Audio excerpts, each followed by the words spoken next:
Hi there everyone, welcome to my channel. So in this video guys, we will learn what is data analysis is all about. Before we start, I would like to say thank you so much to all my viewers, silent viewers, and supporters in my channel. Thank you for watching my videos. If you are new with my channel and then you like this video, please hit the like button. Don't forget to share and please support my channel guys by clicking the subscribe button. So let's begin.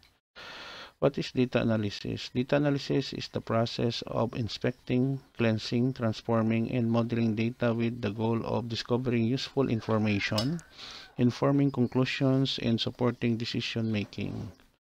Okay guys, so this is the end of our video on what is data analysis is all about. Thank you so much for listening and watching. If you like this video, please hit the like button. Don't forget to share and please support my channel guys by clicking the subscribe button. See you in the next video tutorial guys. This is your friend Jake saying bye bye for now.